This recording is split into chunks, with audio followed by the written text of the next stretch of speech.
Hello and welcome again to the Stone Roadie Show with Craig Reed. Craig Reed, of course, the most famous roadie in rock and roll history. And he's back again on the podcast after taking a break. We've had several guests on, a lot of good people on that we enjoyed and appreciate having them. And now Craig's back with us. We got some more guests lined up next week. So it's going to be a pretty good lineup for the podcast. And I see, Craig, you have a new shirt and a new hat. What you been up to lately, Craig? I've been listening to the TV and the record player, like old Joe says. I've been watching the record player. But yeah, I've just been trying to pay attention to what the craziness is going on in the country, and I see Bob, my buddy, old Bob, Kid Rock, wrote a new song called "We the People," and buddy Ted, he's been a patriot and being pretty vocal about what's going on. And since I got some kind of a little format here myself, I just thought I'd kind of join in and show my support for Bob and Ted and all the other patriots we got out there that are kind of concerned what's going on in the country these days, and just trying to show my support a little bit towards that.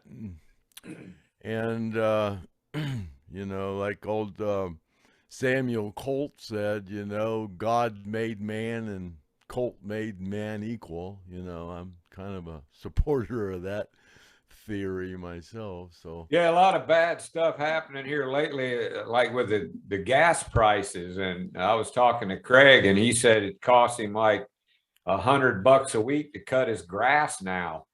And with the way that I can see why people don't want to go to work anymore, you can't afford to drive your car to work, so you're making minimum wage, and it costs too much to go to work to even earn a living. So what you supposed to do?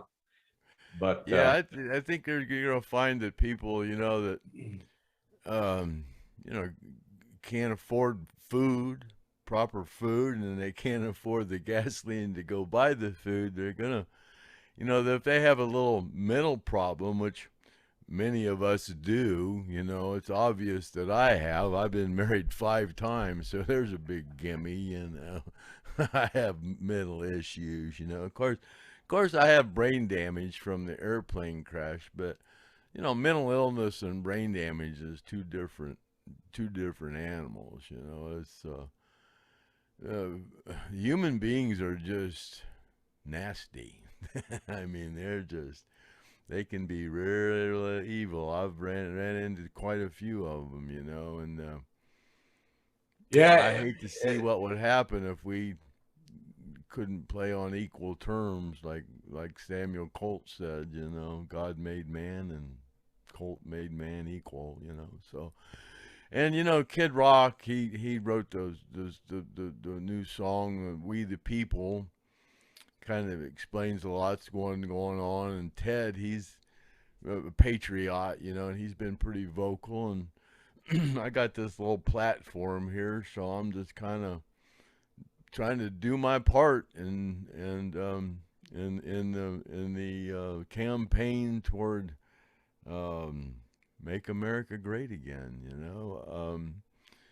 We started this country, and they had the Tea Party, and it was taxation without representation, for tea. And God, it seems like everything that there is, there's a tax on a tax on a tax on a tax on a tax on a tax, and that's all they want to do. It's just tax. It's crazy. I mean, something's got to give, and I think if we give in now, we've just lost it. I mean, if we don't overcome what's happening now, and I think there's a whole lot of you out there that agree with me, and it's time we stand up and fight for what's ours. I mean, these people work for us. You know, we don't even know if there's gold in Fort Knox. They won't tell us. yeah. we're their employees, and they won't tell us. I mean, they keep the Kennedy files were supposed to be opened up after 50 years. What happened to that? What are they hiding? I mean, wake up, people. I mean, it's crazy. Yeah, and didn't Craig, didn't Leon come to you this morning and say you wanted to be change his name to Loretta? Or Yeah.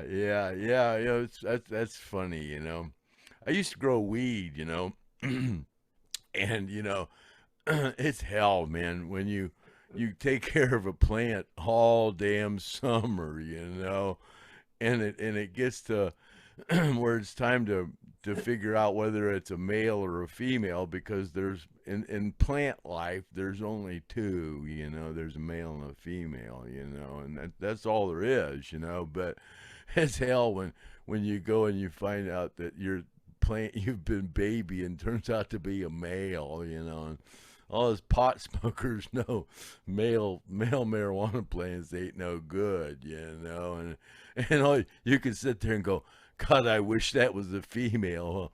Wish in one hand and shit in the other, and see which one's filled. It's either a male or a female. You don't get to choose, you know. So there's a lot of things that are like that in life, but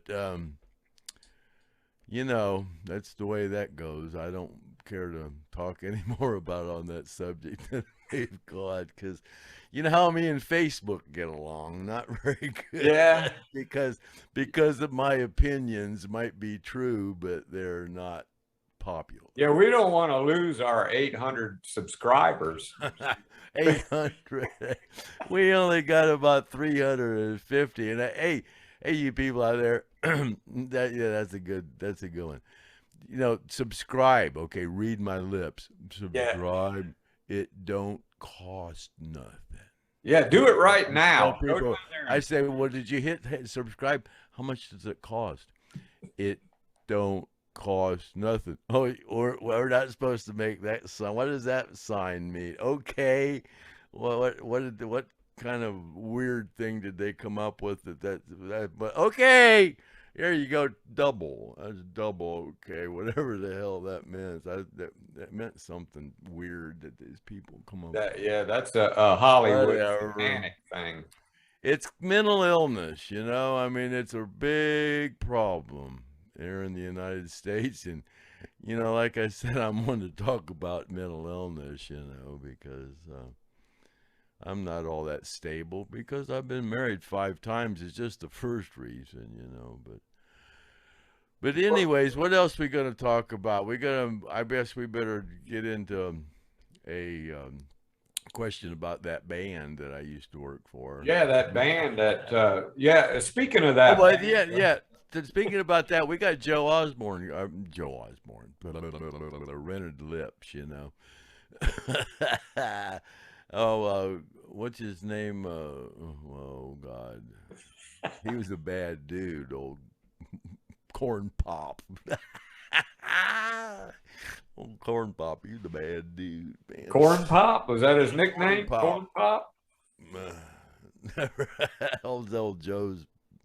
Well, I guess there's some kind of a question of whether or not Gary is going to be coming back to play in the band. You know, we hope he's doing. You know, he's trying. You know, I talked to him a couple weeks ago. He's really trying. You know, and I hope he does. You know. Yeah, we wish him luck. Cool, but you know, Johnny's up there doing what Ronnie wanted him to do, sing his songs, and that's who Ronnie wanted to do it. So, you know, that's making him happy wherever dimension he's in right now. I'm sure he's digging the fact, you know. But Johnny does, you know. Johnny's, you know, up there doing it, you know. I mean, they're a good band, you know. Gary, you know, of course, seeing Gary up there is always good. But you know, Ricky does Alan's parts justice, you know, in my opinion, you know. And it's a good band. It's a great band. You know, it's as closest to Skynyrd as you're going to get. I mean, to the real thing, you know. And I hope Gary makes it. He's trying, you know. he's a tough guy, man. I've seen him play in some pretty critical when Ronnie cut his hands up in Germany. He got out there and played. I said, man, I don't know how he does it. He's got to be killing him. You could see it in his face. He was paining, man. Yeah, and speaking of patriotic, we did have a question from a listener who brought up the burning of the flag and what happened. I don't even know. I think you're not sure where it happened at, but when the flag touched the ground and Ronnie told you burn that, can we talk about that story? Yeah, that was one of those times where Ronnie just kind of got a little bit irrational or whatever you say about something, you know. But it's awful funny that at the time it was happening, I thought it to be peculiar. Now there's a word that I that's in One Flew Over the Cuckoo's Nest. That guy said that's peculiar. you know, you know. Oh, and talking about that, you know, I wanted to talk about mentally ill. You know, I said, yeah, and besides the fact that I've been married 5 times, you know, I watched One Flew Over the Cuckoo's Nest while staying in a Holiday Inn Express. You know. But I thought that was funny. Anyways, what were you talking about? Yeah. Oh, yeah, the flag. Yeah, you know, here we are 50 years later talking about this, and at the time I just thought, Ronnie, this is a little irrational, you know, but I'll go with it, you know. So, yeah, but Ronnie's going, burn the flag, it hit the ground. I said, well, Ronnie, we do this every night, you know. You're just not out here to watch it, you know. We lower the flag out of the ceiling, and it touches the ground so we can fold it, you know. There's no other way to do it unless we get 10 guys to go across there and hold it like this, and so it does that. And we could have done that, you know. It's called a West Coast rap, you know. There's a stagehand lingo, you know. You lower it and everybody goes like this, and it falls in here, and then you wrap it up. But this was 1977, man. We didn't do the West Coast rap back then, you know. But yeah, it touched the ground, and he said, Craig, burn it, you know. And you know, we're in a venue on stage, and the fire marshal doesn't exactly allow you to have a bucket of gas back there to set a flag on fire, you know. So I had to be a problem solver and figure out, well, Ronnie tried to pour whiskey on it and set it on fire. That didn't work. So I had to be a problem solver and figure out how to burn up a 30-foot long flag that's 20 feet. That thing must have cost a couple of $1,000s. We just... So to me, it was kind of fun burning it up. You know? Ronnie said, I want to see the ashes. So I had to bring him the ashes. It wasn't all ashes. There was a few pieces left that were still there, but he was satisfied. But I thought it was a little peculiar at the time. He got a little irrational. It's like the thing we're going to tell about Joe Barnes next week. Yeah. Yeah, where Joe got fired and Ronnie wanted to throw him out of the plane. That was a little over the top too, you know, but you know, and I thought that was peculiar, you know, but you know, here we are 50 years talking about it, you know. But Ronnie, and you've probably seen her in those the Tom, what was it? What was his name? The news guy, Tom Wills, you know, in that special they did on the plane crash. Sharon Lawrence was in that, and she was the publicist for Skynyrd, hired by IMCA Records, hired her to create an image for the band, you know. And she was real good at it. She worked with Elton John and Jimi Hendrix and other people, creating an image for them. And she's the one that created that hell-raising, whiskey-drinking, you know, biker type band. You know, the image of Lynyrd Skynyrd, which is what they had, by Hellraisers and stuff. So Ronnie and her got to be really good friends, and I think she taught him a lot about building a reputation. Because Ronnie used to always talk about Jesse James. You know, I think I talked about that before, where he just no, the not necessarily Jesse James, but the fastest gun in the West was Jesse James. But he said the first guy that ever did it, or whatever, I don't remember those right, just went to the newspaper and put in there that declared him the fastest gun in the West, and then he went to the telegraph office and declared himself the fastest gun in the West. So pretty soon it got all around that this guy was the fastest gun in the West just by going and saying he was, you know. So that's how you became the most famous roadie. That's how I became the most famous roadie. I just said I was. And funny thing is, nobody has what's the word? Confronted you, or you know, I have nobody's. I've said, hey, it's up for grabs. You want to hear it? Here it is. Here, where is it? It's in here somewhere. Oh no. Oh, there it is. Oh, sorry, my hands don't. Here it is, right here. Most famous roadie award. Let's see there. You want it? Come and get it. You got what is there? 16. I got 16 things that make me that, but I got more. But whatever. So if you want it, here it is. Come and get it. Brenda up there at Roadie magazine. She been approaching the Rock and Roll Hall of Fame to recognize roadies up there. They didn't really want any part of it. So, you know, I furnished the films for Freebird the movie, and when they premiered them up there at the Rock and Roll Hall of Fame, it kind of instilled me a free pass up there anytime I want to go, you know. So I went up there and I pitched the idea to her, but she didn't seem interested. But I went around and told everybody I was the most famous roadie ever, you know. So maybe one of these days they'll recognize it. But, you know, until then, I'm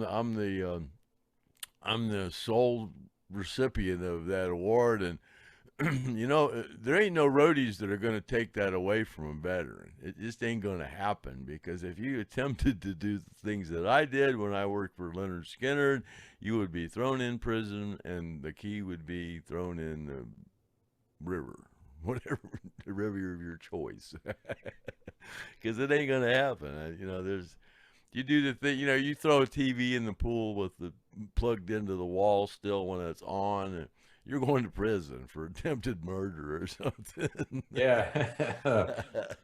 The things that you guys did back then, I don't think anybody get away with that these days. No. But no, you did spend a little time in jail back then, and well, yeah, for these, I guess working. Things. I went with Alan one time when we flipped a car over end over end, and I went to jail for lying at the scene of an accident because I said I was driving. They said, no, we pulled him out of the passenger seat. This long-haired guy, barefooted hippie guy, he was driving that 450 Mercedes SEL that flipped over, that went end over end.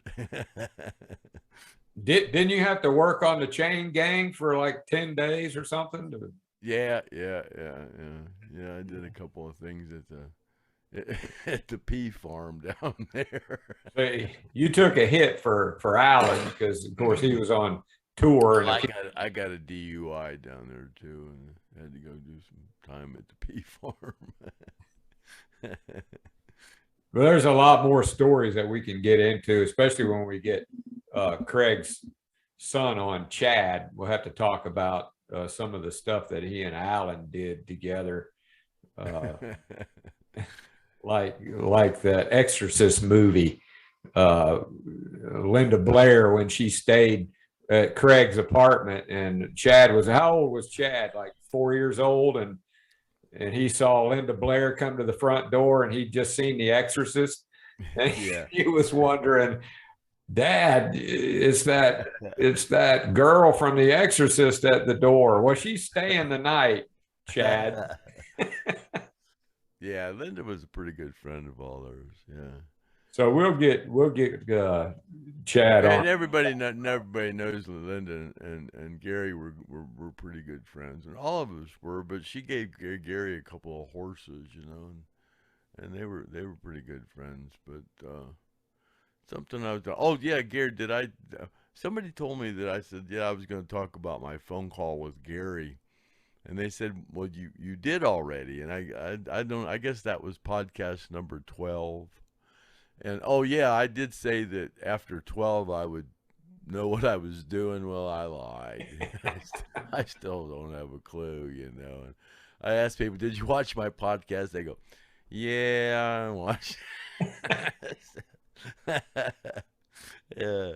Matter of fact, Joe said, "Craig, you're always playing like you're stupid," you know. He goes, "Dude, you're not stupid," you know. He said, "Man, you were a certified Oldsmobile technician back in the day." He says, and Joe's a really smart guy, man. Joe has a really cool job with the IRS now, you know. So I want to stay on the good side of Joe, you know. We're talking about Joe Barnes. Joe Barnes, yeah, and he's gonna come on. He's gonna tell some stories about here next week about before I got with the band, you know. I mean, because. There's pictures of him and Dean Kilpatrick on stage at the same time, you know. And Dean didn't go on the Who tour. They couldn't afford to take Dean with them, and so it was just Kevin and Joe that went on that Who tour. And then I ran into him up at that Holiday Inn like the day after they got off that Who tour. And then Ed King wanted to hire me, and Ronnie's going, the guy from Ohio, and well, he's a nice guy, but he's a Yankee, you know. And so that was a little weird, you know. But then when I went down to Florida and was staying at the Hell House, Joe wasn't there. He wasn't around down at the Hell House, nor was Kevin, because they were roadies making $5 a day on the road. They didn't get paid at home, you know. That was just freebie stuff, you know.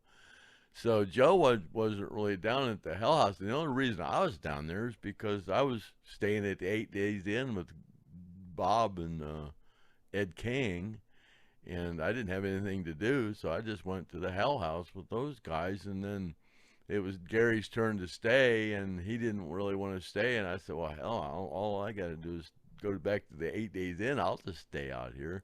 So that's when he went and picked me a mushroom, you know, magic mushroom, gave it to me. And then Ronnie gave me a 22 rifle and go, here you go. Have a good night, you know. But those guys talked about it was so bad, you know. I mean, the cockroaches and the mosquitoes and the snakes and the gators and stuff.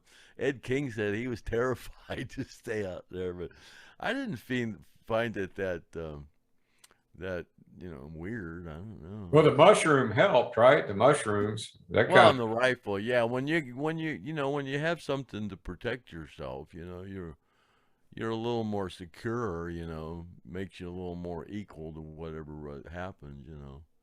Well, I've been out to that place before they put that housing development out there. Of course, the Hell House isn't there anymore, but at night, that place could be a little scary. I have to say, it's back in the swamp. Oh yeah. There's a lot of weird noises back there. You know, gators make weird noises, anyways, and bullfrogs and gators, and you know, there's just every kind of, you know, it's Florida. I mean, it's in the swamp in Florida. There's every kind of wildlife critter there is out there. You know, Sasquatch was probably out there watching me. You know, well, yeah, it wasn't rare at all for the guy John to go back there. And me and Gary were riding horses one time, and the horses got real skittish. Right, and we told the guy that owned the property, John, that we were over there, and he said, "Where was it?" And he went over there and come out with a big rattlesnake, you know, caught it and threw it in a 50-gallon barrel, and then it was Artemis's turn to stay out there, you know, and I think Artemis got into a mushroom, and he kept going out and looking in that barrel. that snake. I think I remember stories about that. Yeah, there's plenty more of those snakes where that one came from, and I bet he was Oh thinking God, that. yeah. Well, Yeah, he was. it was right by the creek, that Peters Creek, and there's plenty of moccasins in there. So that I have a picture of a 10-foot dead gator right by the hell house. It wasn't 30 yards from the hell house. This great big 10-foot gator. I have a picture of it. I'll show it sometime. Me and my ex-wife Sue and Chad were out there staying, and we um, got a picture of that. that's kind of crazy, though. You and I were talking earlier about, you met them after they'd done the first album, and by the time the second helping came out, they really weren't making that much money. And when I was a kid thinking about Lynyrd Skynyrd, I thought of them as rich rock stars going around, and you guys were like barely scratching around for a meal on the road. It was pretty tough Yeah, touring around back the then. first show we did out there on after I got with them, they had just finished that Who tour and went into the Hell House to finish rehearsing to do the album, and then Joe Barnes will probably tell a little bit of this story about him and I driving the 10-passenger van that they had that they used to pull a U-Haul trailer with. When I met them, it was 9 of them in a U-Haul trailer pulling a van pulling a U-Haul around, and that's when I met him. And then when I met him down in Atlanta, and then we drove down to Florida, I rode in the van down there with him. So then there was 10 of us in there. But then I forgot the question. You were just talking about being on the road when we were talking about they weren't really Oh yeah. making Well, the any first money. show we did was the Hard Rock Cafe. No, the whiskey. God, the Whiskey A Go Go. That was the first show that I ever did with them, and that's the first time I ever really set the drums up by myself. And then we went down to San Diego and did the San Diego Sports Arena with Dave Mason.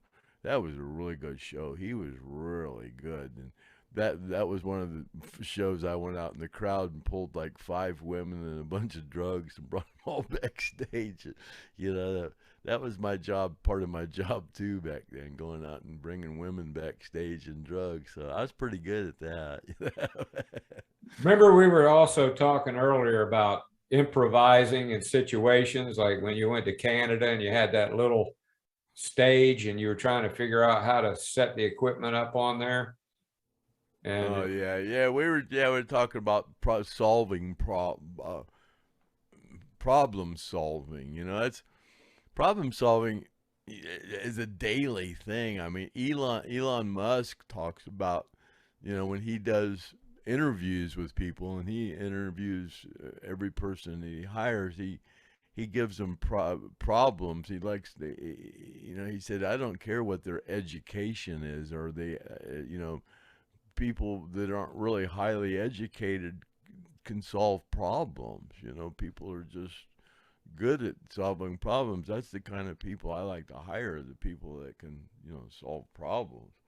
And yeah, we went to that show in Canada, and I walked in, and I was the production manager at that time, meaning that I had to call and make sure that the stage was the right size, and we had the correct power, and the load in, and if we needed a forklift or whatever. But we went into this place, and it was just a little place it was a round stage, and it was pretty small. And I went in there, and I goes, there's no way we can do this show. There's just not enough room, And I'm calling, and I'm calling the management and stuff. I don't think we can pull this off. There's just not enough room. And so I said, well, let me go look at it. And I don't remember who else was with us, but I said, well, if we put the piano, because that was a big problem, the grand piano with the 2 Leslies, that took up a lot of room, and then the drum riser's 8 foot, you know, so it's got a room. So if we just said, well, if we cut this back and put this over here and put this over here, well, I think we can make it work. And yeah, that was one of the best shows. That it was real intimate. It was small and intimate, and the band got really, you know, the crowd had a thing going on. You know, turned out to be one of the best shows I ever did. And it was funny because when we went in there, we just said, well, there's no way we can do this, and it turned out to be one of the best shows we ever did. I was pretty, you know, problem solving. You know, it's making it happen. You know, that's what we got to do with this country. Got to figure out how to solve this problem. You know, get us out of this mess. If we don't turn it around now, we're all screwed. I mean, it's, you know, it's crazy. I mean, yeah, it costs me $100 to mow my grass every week. Yeah, people just need to wake up and do more complaining. Yeah, it's a mess. Yeah, I guess, you know, we're supposed to go get an electric car. You know, what, you're not allowed to have a pickup truck anymore, or an RV or a boat. You know, what the hell are you supposed to do? I don't know. The back of from my house to the back of my property is like, I don't know, 800, 900 feet, man. I'm gonna have to get a long extension cord. Yeah. It's 600 feet to the road, 900 feet to the back of my property. That's 1,500 feet. Well, it's the Ukraine war. It's the Russia-Ukraine fault. It's not, you know, it's not anything having to do with our administration. So yeah, it's nuts. I don't know. I didn't, you know. All right, Craig. Well, we're gonna wrap this. We're gonna have to wrap this up. We're running out of time. But next few podcasts, we're gonna have some good guests. Joe Barnes is gonna be coming. Mark Howard will be coming on. I'm gonna try to get Gene Odom on a computer and get him in here. So you guys stay tuned. We're glad to see Craig back, and we'll get him back on here again. But sorry we didn't talk about much this time. I just I don't know, maybe we covered a couple of things. I don't even remember what we talked about, to tell you the truth. It doesn't seem like the time just goes so fast when we're trying to cover so much stuff. But yep, but like and subscribe. Yeah, it don't, read my lips. It don't cost nothing. You know, it kills me. Yeah, I got there's one website out there that shows my films, you know. It's got 333,770 views of my films, and I can't get you guys to hit like and subscribe. And you know, and all that does is put us up on an algorithm where more people will watch this, you know. And when you get to 1,000, I think you make $6 or something like that. There's you know, we didn't start doing this YouTube thing to make any money. I mean, I know there are a lot of them. When you hit subscribe, it'll take you to a page and say, well, okay, how much would you like to donate? This ain't one of them. You know, you hit subscribe, okay, the number goes up 1. That's all. And hit like if you like it. Heck, hit like if you don't like it. Heck, hit dislike if you want to. You know? Yeah, it just gives the ability for you to be able to see our next podcast coming out. You'll get a message that you can follow us. So. And we're not always going to waste your time like we did on this one. But hey, you know, I just wanted to get out there and talk to some patriots and go, help, please help me, I'm falling. Yeah, we definitely need some help. Yeah, we'll see you next time. Cut, Craig. Help me if you can. I'm feeling down, and I do appreciate you being around. Cut.